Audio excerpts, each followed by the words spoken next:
Abra sua Bíblia em Lucas, capítulo 18, versículos 1 até o versículo 9. Lucas, capítulo 18, versículos 1 ao 9. E Jesus contou-lhes também uma parábola sobre o dever de orar sempre e nunca desfalecer. E disse-lhes: havia numa cidade um certo juiz que nem a Deus temia, nem respeitava o homem.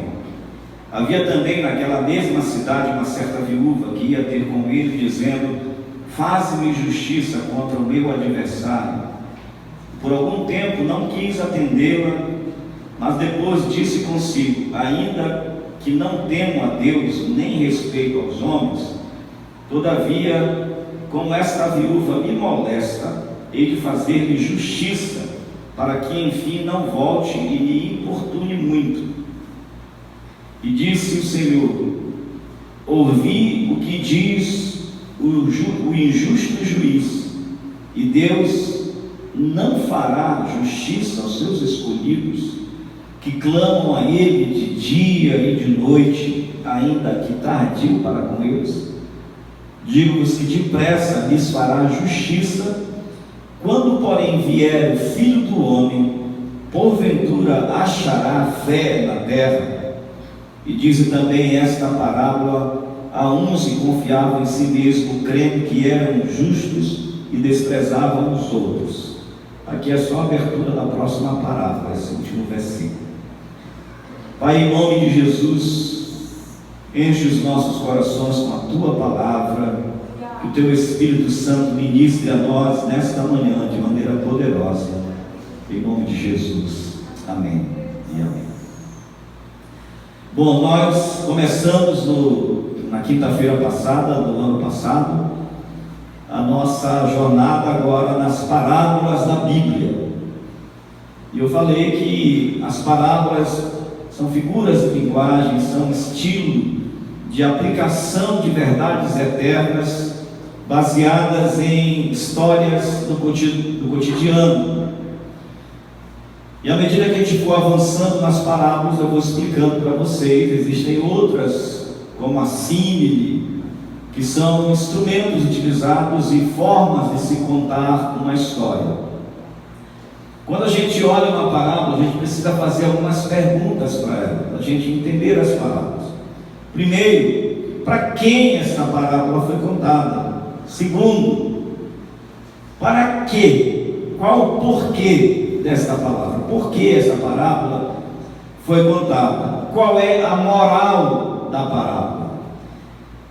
E observar os pontos culminantes da parábola. Quais são os pontos culminantes de uma parábola? E, por fim, se existe alguma interpretação e alguma aplicabilidade para o nosso tempo que nos é dada através da parábola. Então, ainda que essas parábolas eram muito comuns na época de Jesus e que fora contada dentro daquele contexto histórico, o que é que essas parábolas contadas têm a ver com aquele povo que viveu naquele momento e o que é que tem a ver conosco? Na verdade, toda a pregação, toda a ministração da palavra, ela não pode ser apenas uma exibição histórica de fatos da Bíblia.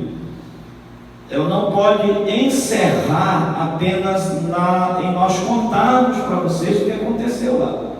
A pregação, ela precisa ter o que nós chamamos de contextualização imediata. O que é que esta mensagem, o que é que um acontecimento como o gigante Golias e Davi tem a ver conosco nessa nossa geração e nesse nosso tempo? Isso é a aplicação do texto sagrado, da história, do relato bíblico, do texto sagrado para os nossos dias. Quando se dá um treinamento, quando se dá um workshop, quando se dá um seminário, aí a gente se esmera em trazer mais o conteúdo do conhecimento do que era naquele momento, historicamente o que significa aquilo, do que fazer a aplicação. A pregação, ela precisa ser aplicada para o nosso tempo. E esta parábola, que é uma parábola interessante, mas e bem curta. Primeiro, ela foi dita para os discípulos. Jesus está fazendo um discipulado verdadeiro com os seus discípulos. Ele está ensinando conceitos, ele está ensinando a palavra de Deus, ele está dando conteúdos teóricos, mas ele também ensina muitas coisas na prática. Tem coisas que os discípulos aprendem só de olhar Jesus fazendo. Às vezes Jesus fala diretamente e diz o que ele quer dizer imediatamente. Às vezes ele usa recursos, e um desses são as parábolas. Se você observar, você vai ver que no livro de Lucas existem muitas parábolas. Existe um capítulo que só as parábolas das coisas perdidas. Então Lucas, ele, até por ser alguém que está apresentando o Evangelho de Jesus para os gregos, ele vai utilizar desses recursos que eram muito bem conhecidos pelos gregos. E essa parábola então fala de coisas que aconteciam normalmente no meio do povo de Israel. Haviam juízes dentro do povo de Israel, pessoas que eram separadas para julgarem as causas do povo de Deus, dos judeus. Esses juízes, eles eram judeus. Reginaldo, abaixa só um pouquinho. Reginaldo me abençoou com o retorno hoje, que pela primeira vez alguém pede baixo retorno. Então, quando havia alguma causa entre os judeus, mesmo eles estando debaixo do governo do Império Romano, os romanos não julgavam as causas dos judeus. Tanto é que a morte de Jesus, o julgamento sobre Jesus, que foi levado a Pilatos, também foi devolvido imediatamente. Pilatos disse: eu não me meto nisso, julguem vocês mesmos. Só que o povo judeu não poderia fazer o julgamento naquele formato e mandar crucificar, porque os judeus não crucificavam pessoas. Eles não tinham autoridade para impor a pena capital, a morte, a não ser por apedrejamento em caso de adultério. Então eles não tinham nesse caso não eram os romanos quem impunham a sentença, mas em casos como o que estava acontecendo a respeito de Jesus, os sacerdotes queriam matar Jesus, mas queriam matar legitimamente, queriam encontrar argumentos, formas de acusá-lo, para que então, saindo de dentro da sua jurisdição, levasse para os romanos, porque a crucificação seria a morte mais cruel, mais terrível, mais horrenda que poderia alguém ser submetida, porque era uma morte de exibição, de crueldade exibida, de modo que o criminoso ele era exposto ao ridículo, ao ser, além, lógico, de todo sofrimento. Então os judeus não podiam fazer isso no sentido de querer matar alguém através de uma lei. Mandaram para Pilatos Jesus e colocaram Pilatos, nós chamamos, numa sinuca de bico, porque Jesus estava se proclamando, segundo eles, o rei dos judeus. Então, para que Pilatos fosse colocado na parede, os sacerdotes vêm e dizem: ele está se levantando contra César. E Pilatos era apenas o governador de uma das províncias. Então, não fazer alguma coisa para alguém que se levanta como uma espécie de rebelde, se intitulando rei, seria uma conspiração contra o próprio César. Pilatos então teve que fazer isso. Mas dentro do povo judeu existiam alguns juízes. Uma boa parte desses juízes eram iníquos, eram corruptos, barganhavam. Você pensa que corrupção é coisa do brasileiro só nos nossos dias? Não, isso já existe há muito tempo. Negociatas, não eram juízes que que pudessem de alguma forma não se corromper, porque mesmo estando dentro de uma jurisdição dos judeus, geralmente esses juízes que eram eleitos pelos judeus, às vezes nem eram eles mesmos judeus, eram iníquos e não temiam a Deus, mas eram eles que eram ordenados por Herodes, por exemplo, o Antipas, e antes de Herodes, o Antipas o Grande, eles eram enviados pelo rei desses judeus, pelos Herodes da vida, para julgar as questões dentro do reinado desses reis judeus, especialmente Herodes Antipas, que é o que é contemporâneo de Jesus nesse momento. Esses homens eram homens idosos que julgavam algumas causas, e essa parábola então se refere a um desses juízes.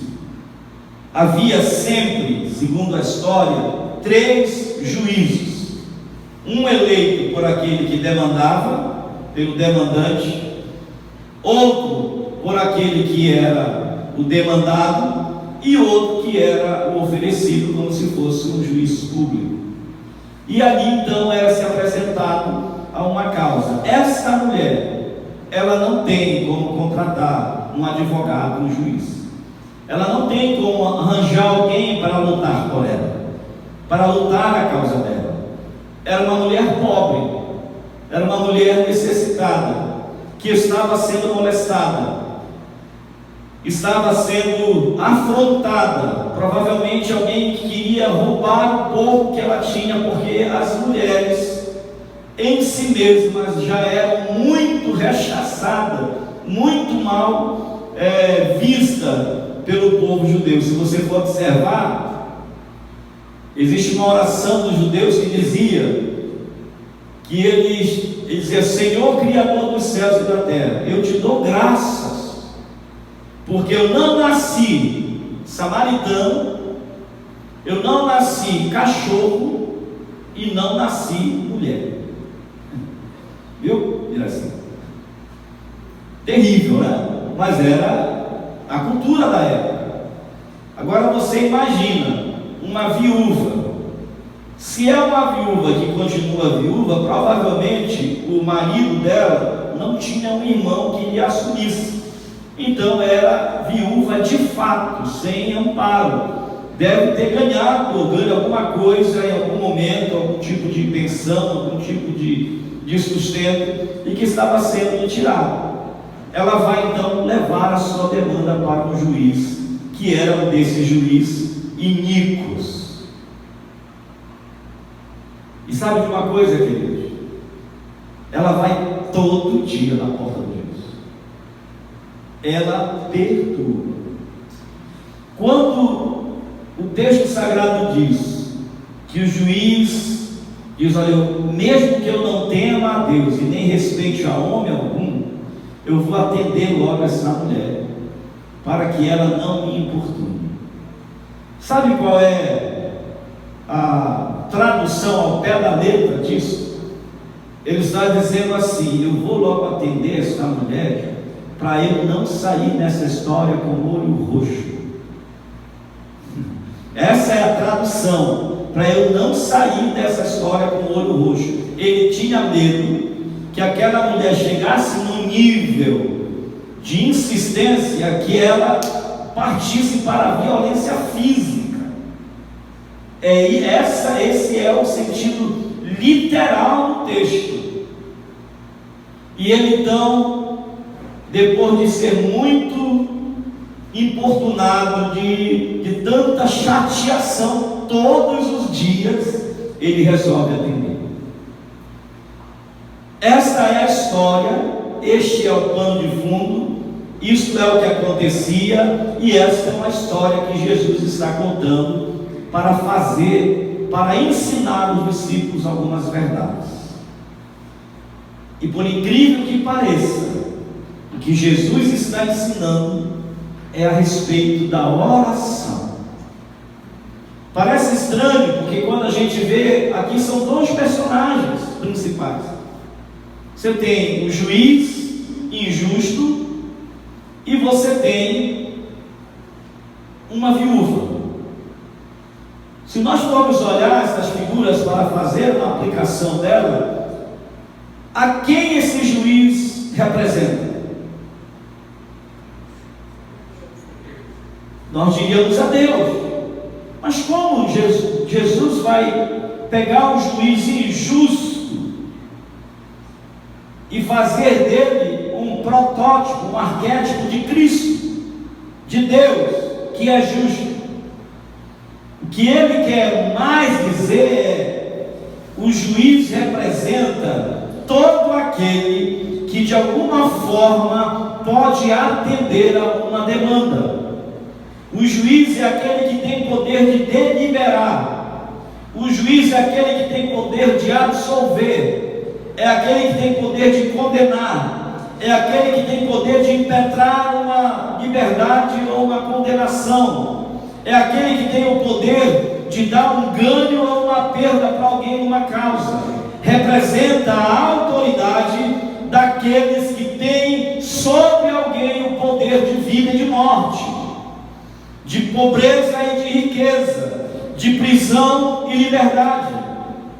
Só que quando Jesus aponta este homem, esse juiz injusto, ele está colocando que mesmo alguém que tem em suas mãos a autoridade para dar uma demanda, mesmo sendo ele injusto, mesmo sendo ele iníquo, ele não resiste a alguém que insiste, alguém que insta constantemente. E aí então ele faz a aplicação, ele diz: se esse juiz injusto, iníquo, ele atendeu a demanda desta pobre viúva, quanto mais o vosso Pai que está nos céus não vos dará tudo quanto vos pedirdes? Então o que é que ele está querendo ensinar com esta parábola? Ele está ensinando que sempre haverá um demandante, sempre haverá na figura dessa viúva pobre os que pedem, os que sofrem, os necessitados, os que são esmagados pela história da humanidade. Sempre haverá alguém precisando de socorro. Sempre haverá alguém precisando de alguém com maior autoridade sobre si para enviar sobre si uma palavra de libertação, de solução dos seus problemas. E ele diz que essa viúva representa a cada um de nós, e que ela carrega alguns exemplos para nos dar. Primeiro, aquele que ora, aquele que pede, é o desprovido. Todas as vezes que as nossas orações elas estiverem carregadas de autossuficiência, todas as vezes que as nossas orações estiverem enfeitadas com os nossos recursos intelectuais, todas as vezes que nós formos a Deus como alguém que vai impressionar Deus com aquilo que a gente demanda para Ele, a gente vai voltar de mãos vazias. Que quando nós vamos a Deus, nós vamos como alguém desprovido. Sabe por quê, queridos? Tem muita gente que não entendeu ainda isso. Vocês já viram aquelas pessoas que dizem que você deve colocar Deus na parede? Que você deve chegar com Deus e colocar Deus na parede e dizer que Ele tem que te atender, que Ele tem que te atender, que você vai pegar.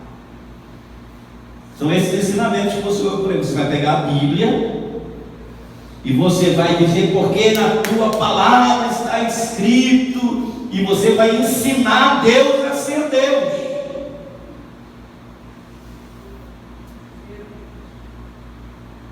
Tem gente que chama a Bíblia, eu já ouvi muito isso, como código de defesa do consumidor. É o nosso código, onde nós temos os nossos direitos, irmãos. Nós não temos direito a nada.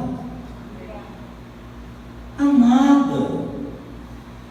Nosso direito é não ter direito algum. Nós temos o grande privilégio de beijar os pés desse Deus.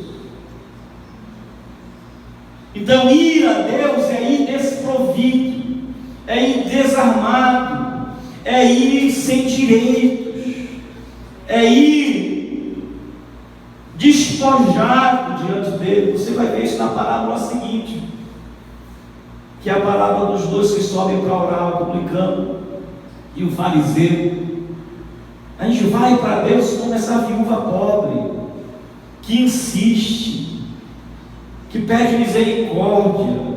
Ela representa o nosso ser desprovido, diante da grandeza de alguém que pode dizer sim, e daquele que pode dizer não. O que é mais maravilhoso é que, além de ensinar o desprovimento para que nós vamos a Ele, nós precisamos aprender a segunda coisa com essa vida.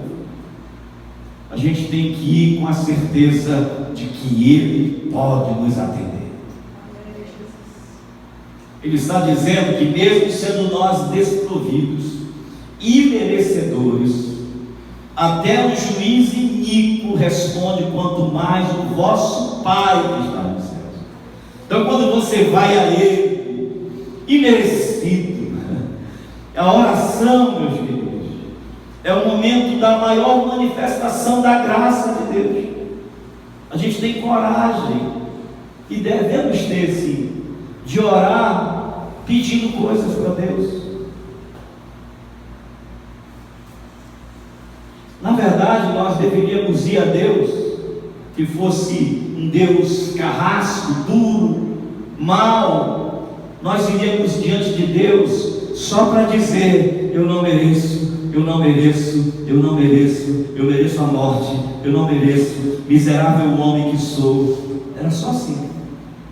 Mas, através de Jesus, nós podemos ir a Ele e dizer: Pai, dá para tu liberar essa bênção? Eu estou aflito, eu estou angustiado, eu sei que eu não mereço. E às vezes nós oramos assim: olha, pelos méritos de Jesus, pelo sacrifício santo de Jesus, o qual rasgou o véu e nos deu livre acesso à presença de Deus.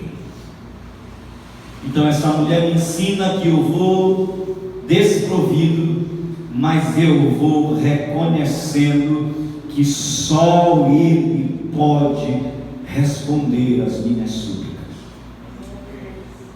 Essa mulher não bateu em várias portas, pastor.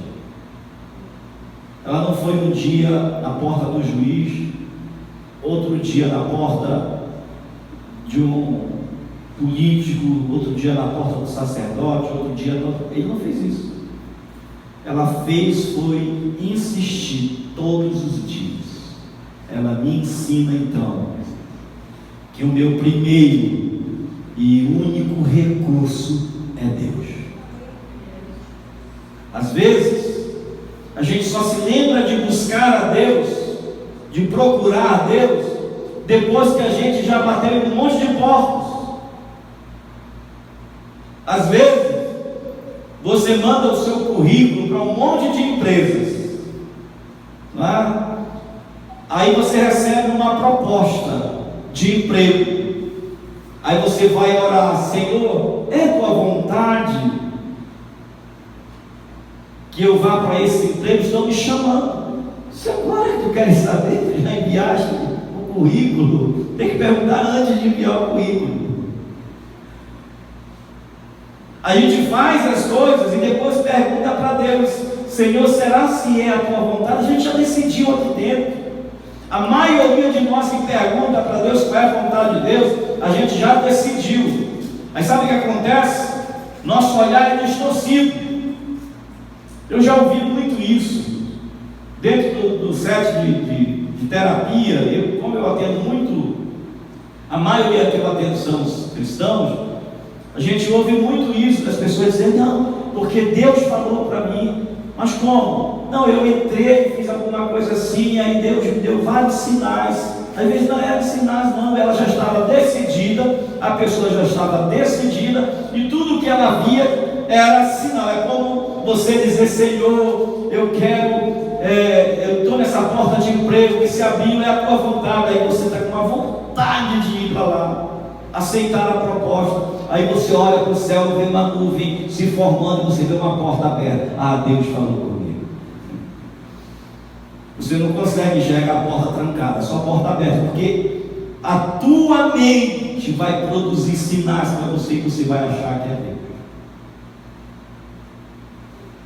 A viúva me ensina que o caminho é a porta dos céus.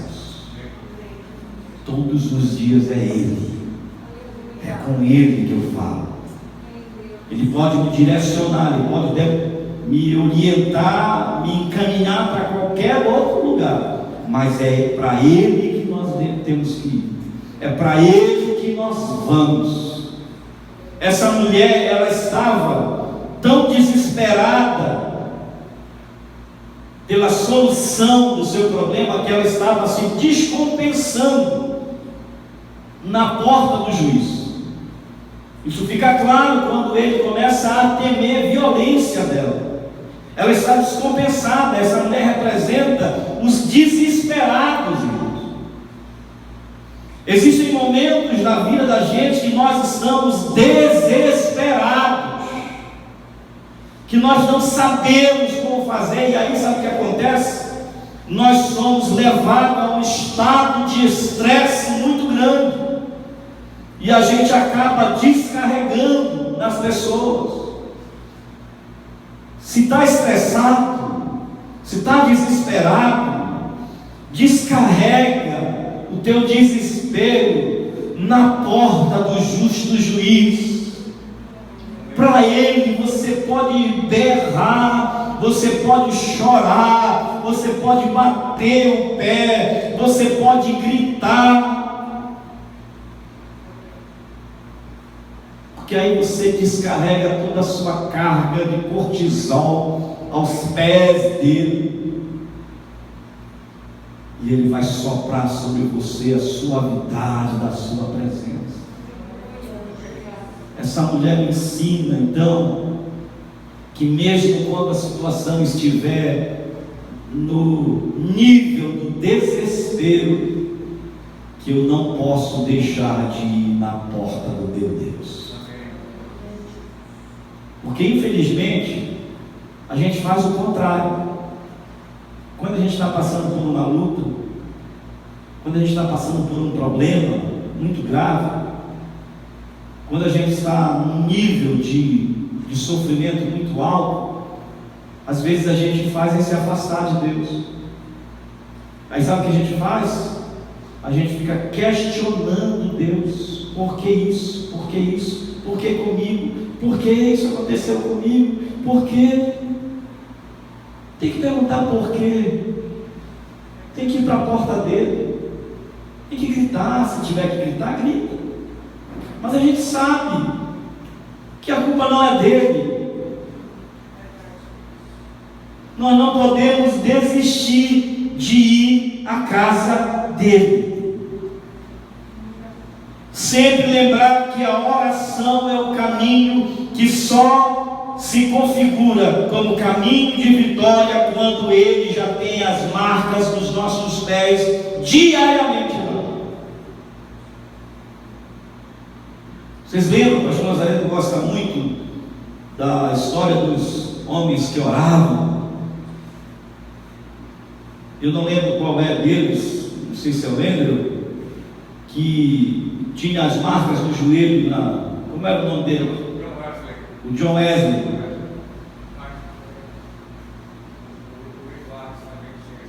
Jonathan Edwards, esses homens de oração, Andrew Murray. Você vai nesses museus aonde era o quarto dele, do lado da cama, tem duas marcas, dois escavados no assoalho da casa, que era o lugar onde ele orava todos os dias, insistentemente.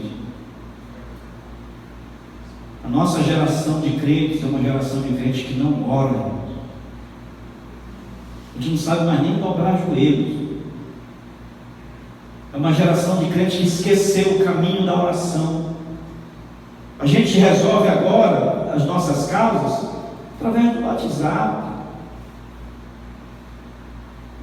Manda uma mensagem para um, manda uma mensagem para outro.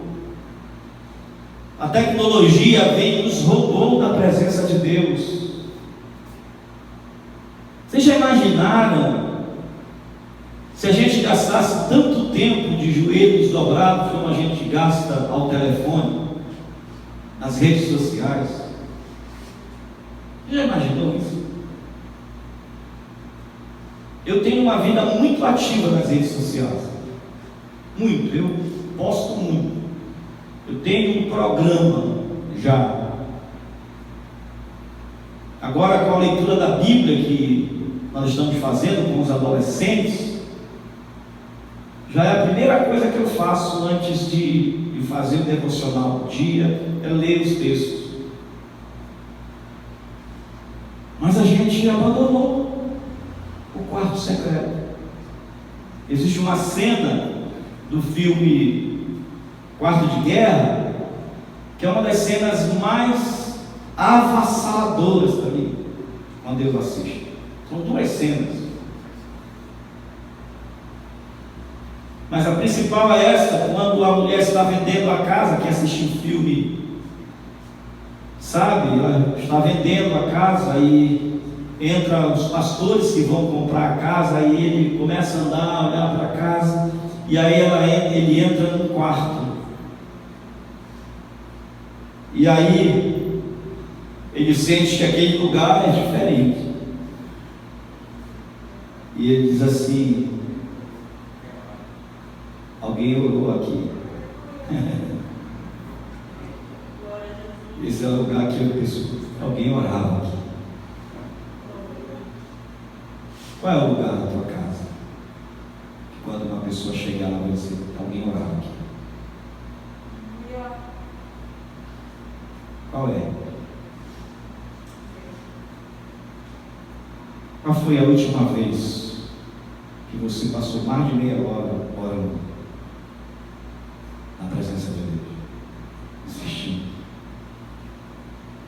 Qual foi a última vez que você dobrou seus joelhos lá na sua casa? Não é para ninguém ver, não é para você orar e fazendo selfie, momento de oração. Não é isso.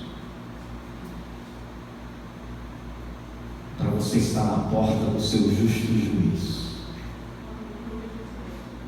Qual foi a última vez? Essa mulher então me ensina todas essas lições e me ensina a principal. Ela não desiste até que não desistam até que. Se você está frio, vazio, totalmente frio, e você vai orar e o joelho dói, e você não tem forças, e você se incomoda, e você diz: não estou sentindo nada, parece que o céu está cerrado, parece que Deus não me ama mais. Não desista. Outro dia vá lá de novo, vá para o mesmo lugar, ore de novo. Parece que Ele não vai te ouvir, parece que Ele não está nem aí para você, mas no outro dia vai lá de novo e insista, e vá. Vai chegar uma hora você vai começar a sentir que Ele está lá. Você vai começar a sentir que você já não está mais sozinho. Talvez um arrepiozinho, uma emoção. Talvez você comece a orar e você nem perceba que você já está orando há 1 hora. Aí você ora, você pensou que ia passar 30 minutos, porque você sempre disse: eu não sei nem como orar 15 minutos.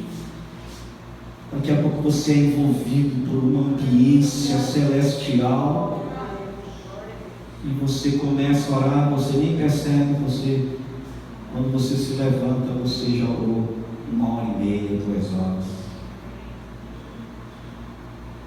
Nós tivemos uma experiência assim lá no Telégrafo, na escola de levitas, quando nós começamos a escola de adoradores, na época a escola de levitas. Nós subimos lá para o alto do prédio, no 4º andar, um terraço que tinha, e nós dobramos os joelhos de manhã para orar, mais ou menos 9, 9h30 da manhã. Lá em cima, começamos a orar. E a glória de Deus desceu. E não tinha som, não tinha música de fundo, não tinha nada não, mas era só ação mesmo. Não tinha background humano. Era ali só, ninguém se metia, só nós e Deus. Aí começamos a orar, daqui a pouco a gente nem percebeu, foi passando, daqui a pouco começou a pingar chuva, e alguém lá de baixo gritando, batendo para querer entrar. Quando nós então atentamos se tinha alguém, que a gente resolveu encerrar, porque começou a chover, já era 5 horas da tarde. Porque a presença de Deus encheu. Lá no Almirante Barroso, quando nós começamos a comunidade, a gente ia de manhã para ensaiar. A gente está de louvor, a gente começava a ensaiar, não tinha ar-condicionado, era uma caixa, a igreja era uma caixa, era uma estufa, e as irmãs iam todas, né? Não tinha a modernidade das maquiagens de hoje, né? As mulheres ficavam igual panda, né? Com tudo preto e escorrido, igual aquele do meio lá. Mas sabe que horas a gente terminava às vezes o ensaio? Depois do culto da noite. Porque a gente não tinha nem coragem de sair do lugar. Porque quando a gente começa é difícil. É difícil. A gente é indisciplinado. Cabeça viaja. Essa mulher me ensina que eu preciso saber o que eu demando para ele. Ela não desvia o assunto. Ela sabe, todos os dias ela bate naquela mesma tecla. Ela vai todo dia. Persevera. E ela vai todo dia, todo dia. Se ela ia todo dia diante de um juiz iníquo, por que nós não podemos ir todos os dias diante do nosso Deus? Você sabe o que vai acontecer? Você está orando por um filho, está orando por uma causa, e parece que você não vê acontecer nada, porque as coisas, antes de acontecerem aqui neste ambiente, que é o ambiente terreno, que é o ambiente material, elas acontecem primeiro no ambiente espiritual. Quando essa mulher vai lá, sabe qual era o assunto desse juiz? Todo dia, com os que trabalhavam com ele, era essa mulher. Você tem noção de quantas vezes esse juiz falou dessa mulher para os colegas dele lá? Rapaz, tem uma mulher que vem todo dia, até que um dia ele diz: eu vou logo atender, porque mesmo que eu nem tema Deus, mesmo que eu não seja, tenho respeito por homem, mas essa mulher já chegou no nível. O nosso justo juiz também faz isso, ele diz: eu é que sei que pensamentos eu tenho a vosso respeito, pensamentos de paz e não de guerra, para vos dar o fim que vocês desejam. Para mim, esse texto é um dos textos mais lindos da Bíblia, porque na minha cabeça só vem uma explicação: é que Deus pensa em mim. Você já imaginou o que é isso, Pedro, meu caro adolescente? Alguém que você admira muito, que você tem uma admiração, um ícone na sua vida. Como o Pedro gosta muito de futebol, imagina um ídolo do futebol, ídolo entre aspas. Você se encontra com ele uma vez, aí depois de alguns anos você se encontra e ele diz: rapaz, esses dias eu estava pensando em você. Você já imaginou que é alguém que você admira, que você... Ele diz assim: eu estava pensando em você. Imagine que você recebeu uma mensagem. Eu estava pensando no dia desse no Juan, e aí eu mandei uma mensagem para ele: aí Juan, como é que tá? Não é bom ser lembrado? Eu estava pensando em você. Quando a pastora Enedi recebe uma mensagem de alguém: ô pastora, como é que está? Não é bom, pastor? Agora você imagina que é Deus dizendo: eu penso em você, Diego. Eu penso em você, Enedi. Eu tenho pensamentos, eu fico aqui pensando: o que eu vou fazer pelo Roger? Você ocupa os pensamentos de Deus. Ele pensa em você, ele tem sentimentos, afetos e pensamentos a teu respeito. E ele não pensa nada de mal sobre você. Provavelmente esse juiz injusto talvez tivesse pensado alguma forma de despachar essa mulher. Diz que eu não estou, diz que eu viajei. O nosso Deus tem pensamentos de paz e não de guerra. Então, todos os dias, quando eu saio da presença de Deus, no sentido da oração, pode ter certeza de uma coisa: que Ele fica pensando em mim, que o seu pedido fica na mente dele. Pastor, mas são bilhões de pessoas. Quando a gente diz mente de Deus, a gente está usando apenas uma forma de a gente compreender. Significa dizer que Deus não esquece de nós. E o texto sagrado desta manhã me diz que a única coisa que eu devo fazer com relação à oração é insistir. Que a oração, ela não é algo do que a gente deva desistir, pastor. Você pode desistir de qualquer coisa, mas não de orar. Se você desistiu da oração, tem alguma coisa errada na sua vida. A oração, ela fabrica em nós um novo olhar para o mundo, uma nova forma de viver. Você sabe de uma coisa?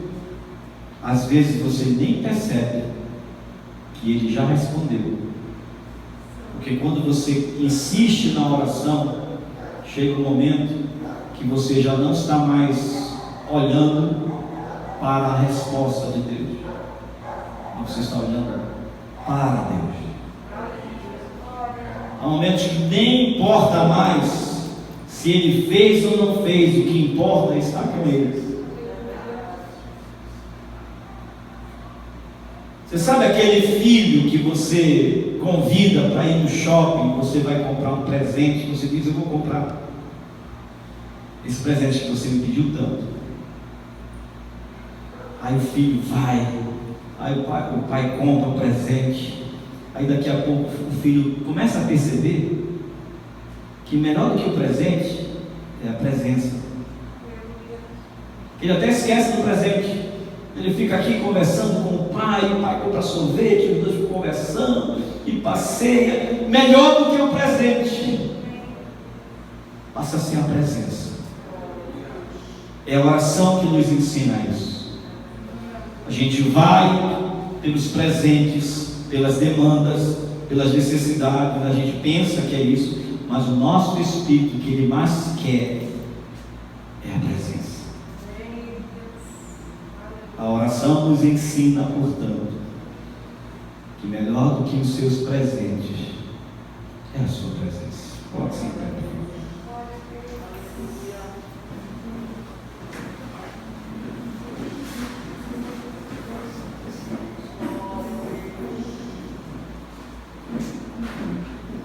saindo daqui nesta manhã, qual é a tua aliança com Deus? Oração. Este é o ano da oração. Você não tem noção do que pode acontecer neste lugar quando nós recuperarmos a tessitura da oração. Você não tem noção do que pode acontecer na tua família, na tua casa, quando nós recuperarmos o caminho da oração. Coisas maravilhosas, poderosas, preciosas, grandiosas acontecem.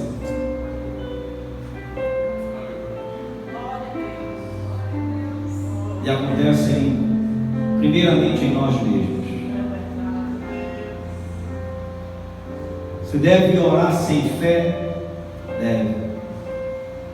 A gente vai às vezes sem fé, sem força, sem coragem, sem disposição. Mas antes de receber qualquer coisa, eu recebo a fé. Eu começo a acreditar à medida que eu vou orando. Começo a acreditar. E à medida que eu vou orando, eu não vou me preparando para receber o que eu quero. À medida que eu vou orando, eu vou me preparando para receber o que Ele quer. Quem ora de verdade não se frustra. Porque quando a gente ora verdadeiramente, a gente entendeu o espírito da coisa, que aquilo que a gente insistiu, pediu, não aconteceu, a gente não se frustra, porque na oração a gente aprende a viver a vontade de Deus e não a nossa. A gente aprende a olhar a circunstância na perspectiva de Deus e não da nossa. Eu nunca esqueço de uma música antiga, eu já falei esse trecho aqui. Uma música que foi feita por um rapaz que já até faleceu, o Janires. O nome da música é O Baixinho Voador. Não tem nada a ver comigo. Mas era com o Alex, que é um corredor de Fórmula 1, não sei se já era da Fórmula 1. E uma das suas derrotas, ele chegou muito arrasado. Aí Janires escreveu uma poesia, fez uma música. E ele diz: não deixa não a tristeza fazer pole position no seu coração, menino, acostumado a tantas curvas pela vida. E ele abre um trecho lindo e diz assim: no céu, quando você chegar e abrir notícias celestiais para ler, vai descobrir que as pequenas derrotas aqui foram consideradas vitórias pelos anjos. Do lado do seu nome, no livro da vida, está escrito a palavra campeão. Isso a gente só aprende na oração, só na oração.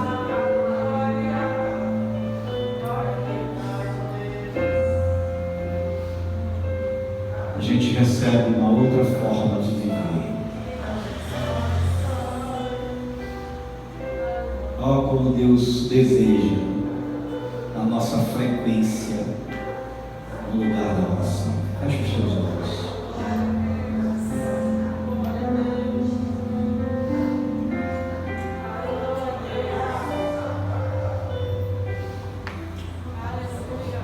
Quem sou eu para que Deus e toda a terra se preocupe com meu nome, se preocupe com minha dor? Quem sou eu para que a estrela da manhã ilumine o caminho desse duro coração? Não apenas por quem sou, mas porque tu és fiel. Nem por tudo que eu faça, mas por tudo que tu és. Eu sou um vento passageiro que aparece e vai embora, como onda no oceano, assim como o vapor. E ainda escutas quando eu chamo, me sustentas quando eu clamo, me dizendo quem eu sou. Eu sou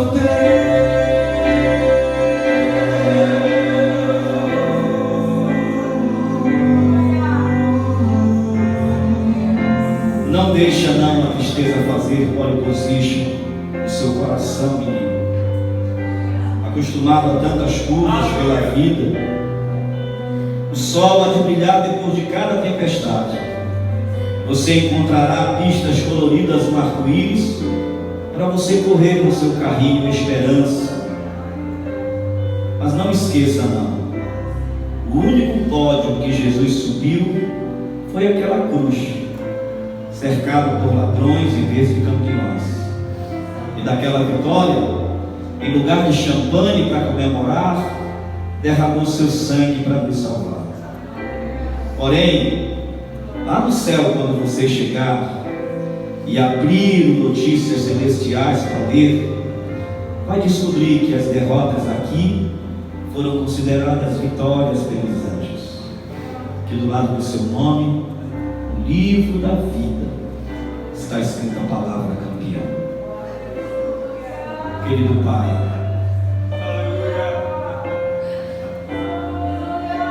eu sei que isso é um convite do Senhor para a tua igreja, para ultrapassarmos a linha da religiosidade, do compromisso de agenda, dos programas, para irmos para uma vida intensa de oração e clamor diante da tua presença.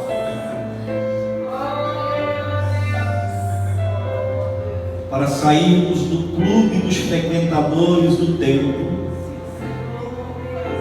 para irmos para o clube dos santos que oram, que oram, que oram, que insistem e oram e levam as suas demandas aos céus, e choram, e clamam, e insistem, e se envolvem com um ambiente absolutamente estranho a este mundo, mas o ambiente da intimidade contigo, Senhor.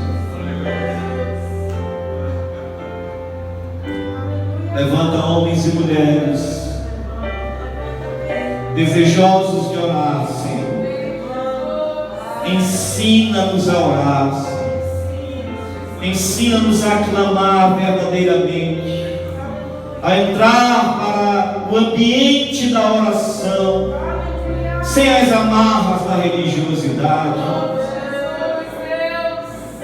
sem os nossos pressupostos teológicos, sem as nossas autovalidações, sem os nossos direitos, sem querer dizer o que o Senhor deve fazer, mas ir para ser moldado, não por causa dos teus presentes, mas por causa da tua presença.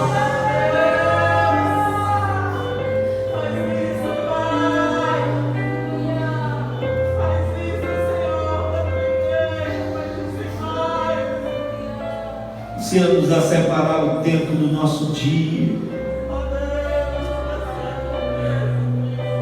para orar, para buscar a tua face,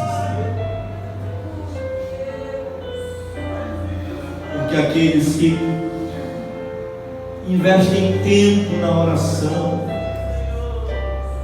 nunca mais serão os mesmos, Senhor. Aquilo que nenhuma estratégia pode fazer, a oração subversivamente pode fazer. Aquilo que palavras não resolveram, na oração, a tua operação acontece e resolve.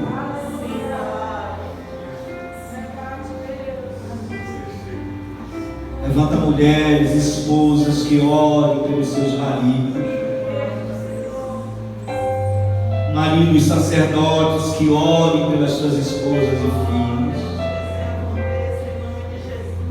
Oh, amado de nossas almas, que assim seja em nome de Jesus. Você pode dizer amém?